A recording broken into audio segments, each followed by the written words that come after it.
You're standing in a field 500,000 years ago. The grass comes up to your chest. Something moves in the distance.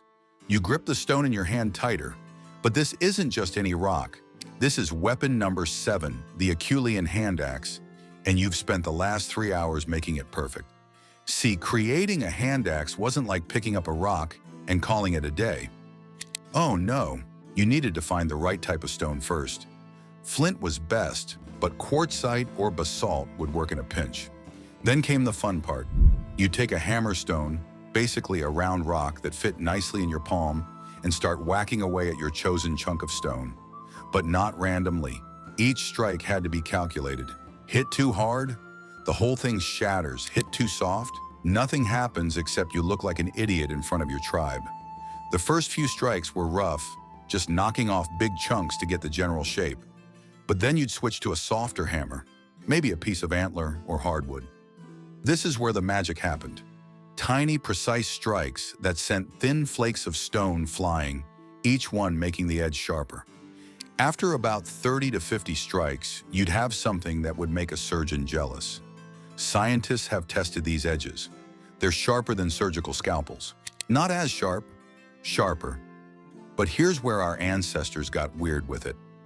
Some hand axes are too big to use.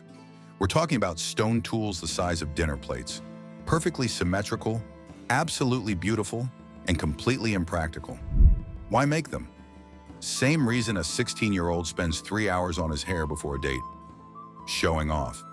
Imagine some prehistoric hottie watching you craft this massive, perfect hand axe. Nothing says provider like demonstrating your ability to waste 3 days making a useless rock sculpture while everyone else is hunting. The practical ones, though, absolute units of destruction. Average cutting edge was about 20 centimeters, 4 times longer than the older Oldowan tools. You could butcher an entire horse with one of these things and still have enough edge left to fight off whoever tried to steal your horse meat. Speaking of fighting, archaeologists have found that 40% of prehistoric skulls show hand axe trauma. That's not hunting injuries, that's murder. Straight up premeditated, someone planned this murder. A thrown hand axe could penetrate 3 inches into bone. Picture that for a second. You're minding your own business, maybe picking some berries, and suddenly there's a spinning blade of stone embedded in your ribcage. No hospitals, no antibiotics. Just you, the growing darkness, and the knowledge that Grok from the neighboring tribe had really good aim. These things were so effective they didn't change for over 1,000,000 years. 1,000,000 years! Humans went from the Wright brothers to landing on the moon in 66 years, but our ancestors found the perfect murdering rock and just stuck with it for a geological epoch. If it ain't broke, don't fix it. And brother, the only thing these axes broke was bones. Moving on to number 6, we have the throwing stick. You might know it as a boomerang, except, plot twist, most of them didn't come back. Because when you're trying to cave in a rabbit's skull from 50 meters away, you really don't want that thing returning to sender. Let me paint you a picture. You're in the Australian outback 40,000 years ago. The sun is brutal, water is scarce, and that kangaroo over there is looking mighty tasty. But kangaroos are fast, really fast. Like 35 miles per hour fast. You? Maybe 15 miles per hour on a good day with a tailwind. So what do? You reach for your trusty Kylie, what the locals called their non-returning throwing sticks. This wasn't some stick you found on the ground. This was carved from mulga wood, one of the hardest woods in Australia. The cross-section was shaped like an airfoil. You know, like airplane wings. Except these flew 30,000 years before humans figured out that birds stayed up because of lift, not because they flapped really hard. The physics are beautiful. As the stick spins through the airfoil shape creates differential pressure, higher pressure below, lower pressure above, generating lift that keeps it stable in flight. The spin creates gyroscopic stability, like a frisbee but with murder intent.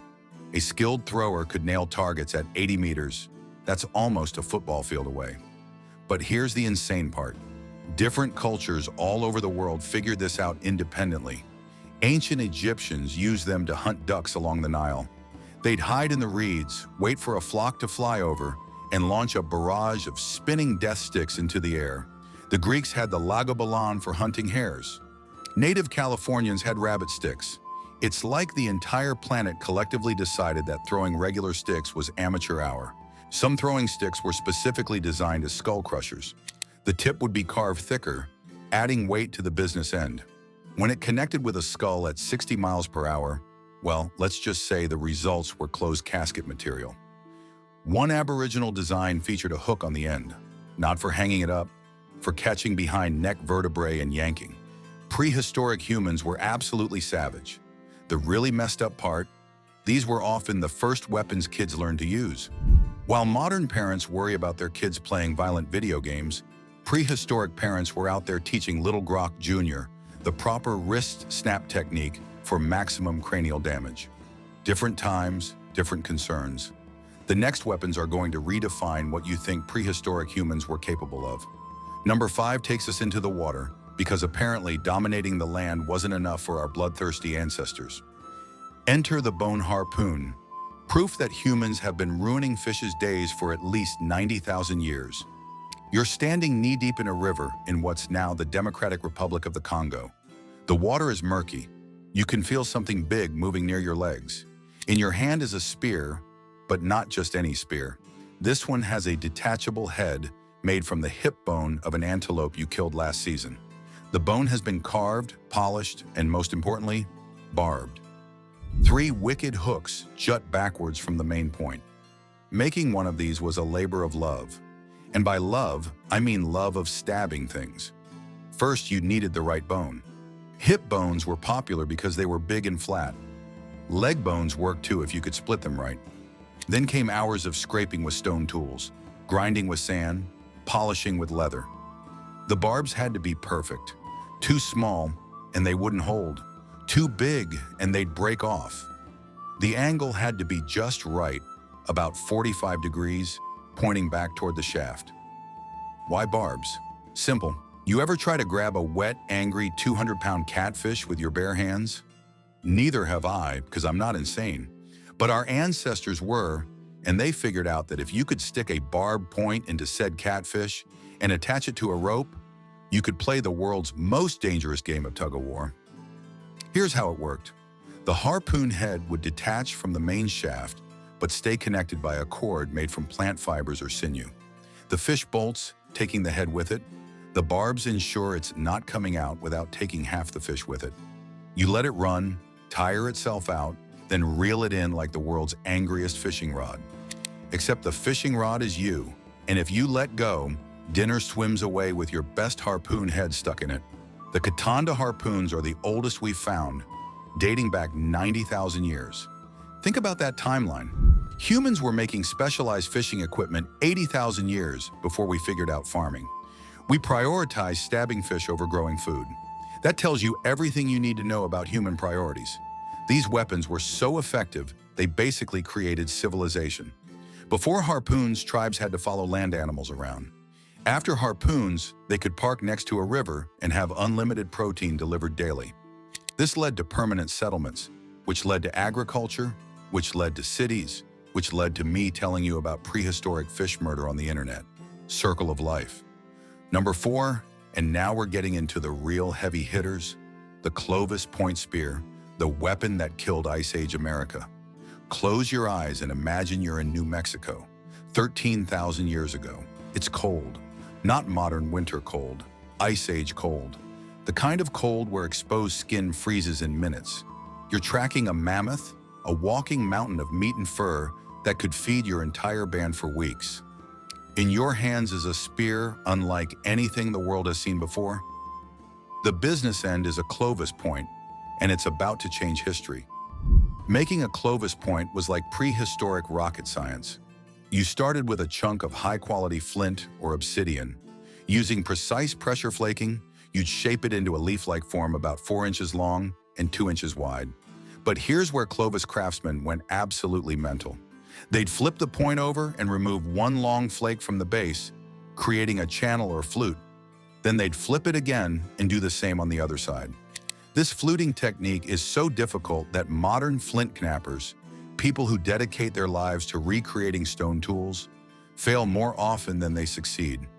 One wrong move and the entire point shatters. But when done right, You had a point that fit onto a wooden shaft like it was machined for it. The flutes allowed the shaft to nestle deep into the point, creating a bond that could survive impact with mammoth bone. Speaking of impact, let's talk about what happened when one of these hit a mammoth. The point would punch through the thick hide like it was paper. The razor-sharp edges would slice through muscle and organs. But here's the brutal part. Clovis hunters often used a technique called the pike method. They'd plant the butt of the spear in the ground at an angle and let the mammoth's own weight drive it deeper. Imagine being a mammoth, charging what you think is prey, only to impale yourself on a prehistoric punji stick. The Clovis people were so good at killing megafauna that they might have hunted themselves out of a job. Within about 700 years of Clovis points appearing, most of the large Ice Age animals in North America were extinct. Mammoths, gone. Giant ground sloths, gone. Saber-toothed cats, super gone. Some scientists think the Clovis culture collapsed because they were too efficient. They created the perfect killing tool and used it until there was nothing left to kill. But the real tragedy? We'll never know exactly how they made these points. The technique died with them. Modern archaeologists have spent decades trying to recreate the fluting process, and while we can make something similar, it's never quite as perfect as the originals. Somewhere, a Clovis ghost is laughing at our pathetic attempts. All right, number 3, the humble club. And before you roll your eyes at how basic this sounds, let me tell you about Nadaruk. It's 10,000 years ago in Kenya. A group of hunter-gatherers is camped by a lagoon.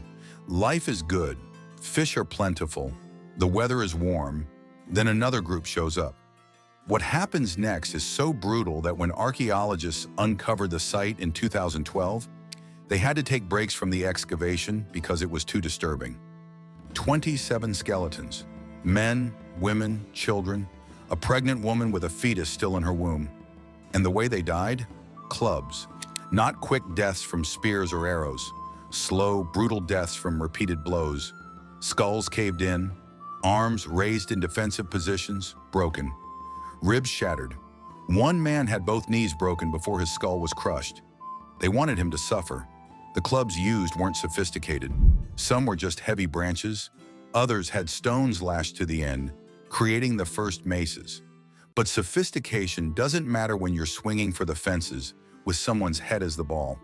The depressions in the skulls match perfectly with rounded club impacts. You can see where the first blow landed, usually on the side or back of the head, then the second, then the third. They kept hitting long after the person was dead. What makes clubs truly terrifying is their accessibility. You need skill to make a good spear. You need knowledge to create poison. But a club, any idiot with working arms can pick up a heavy stick and start swinging. It's the great equalizer of prehistoric violence. No training required, no complex manufacturing, just grab and smash. And humans got creative with them fast. Start with a simple wooden club, add a stone head for more weight, lash it on with sinew or plant fibers. Now you've got a mace. Add some sharp flakes of obsidian to the sides. Now it's a club that also cuts. Make the head out of a joint bone with the ball still attached. Now you've got a weapon that concentrates all the force into one small point. The evolution of clubs is basically the evolution of human cruelty. We went from simple wooden sticks to engineered instruments of blunt force trauma in record time. By the end of prehistory, we had war clubs that would make a medieval knight jealous. Weighted heads, metal reinforcement, spikes, flanges, all designed to transfer maximum kinetic energy from your arm to someone else's skull. Number 2, the atlatl, and this is where physics met prehistoric genius to create something genuinely terrifying. You're hunting elk in what's now France 20,000 years ago.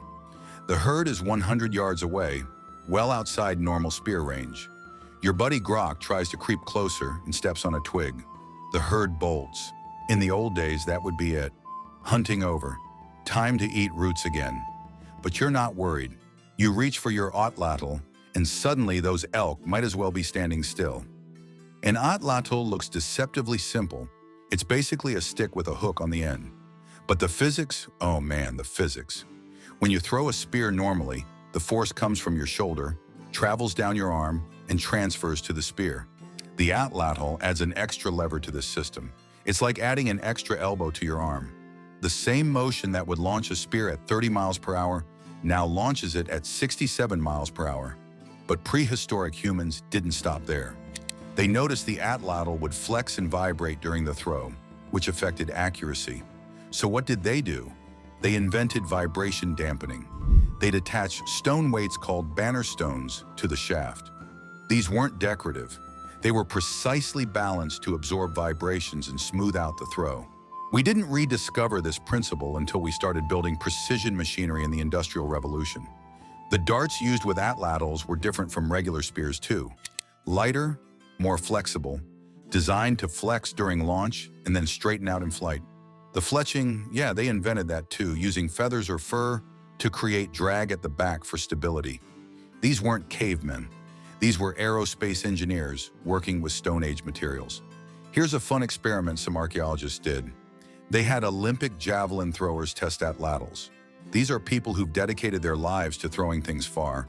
The atlatl increased their throwing distance by 50%.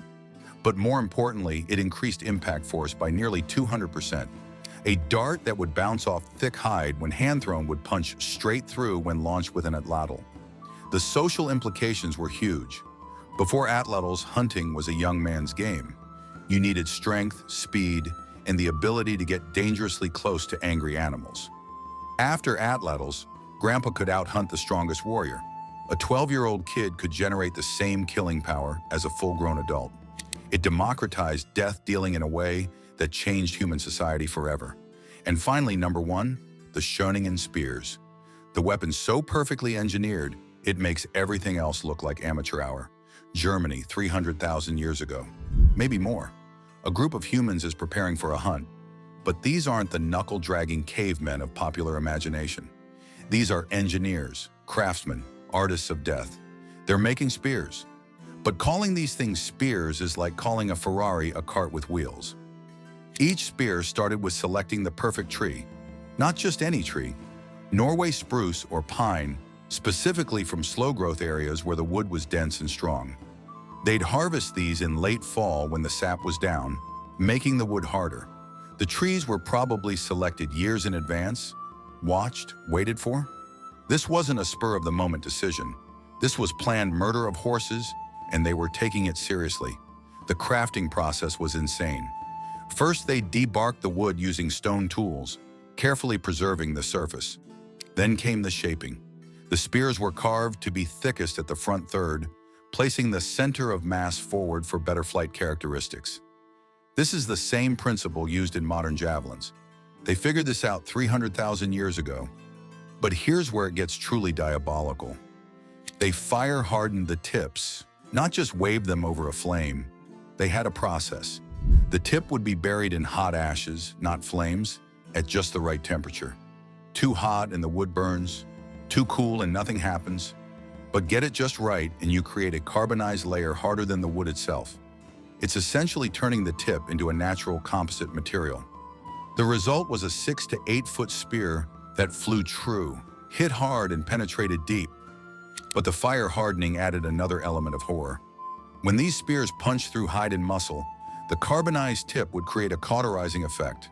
The wound would partially seal as the spear entered, preventing quick bleeding. You wouldn't die fast from blood loss. You'd die slow from organ damage, infection, and internal bleeding. These weren't just weapons. They were instruments of prolonged agony. What really sets these apart is what they represent. Creating one required planning that spanned seasons. You had to understand wood growth patterns, seasonal variations, thermal dynamics, aerodynamics, and anatomy. This level of forward thinking was supposed to be unique to modern humans. But these spears might have been made by Neanderthals or even Homo heidelbergensis. Multiple species of humans independently developed this technology.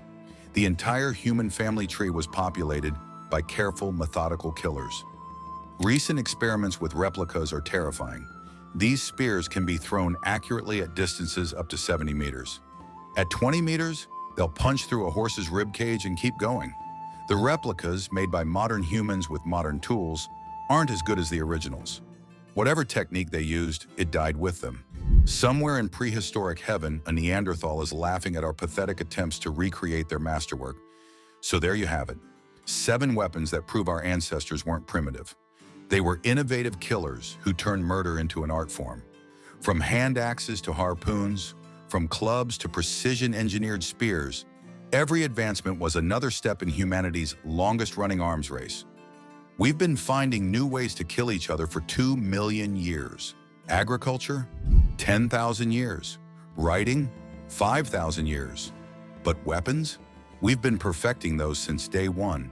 Which weapon shocked you the most? Comment below. And if prehistoric savagery fascinates you, hit that subscribe button.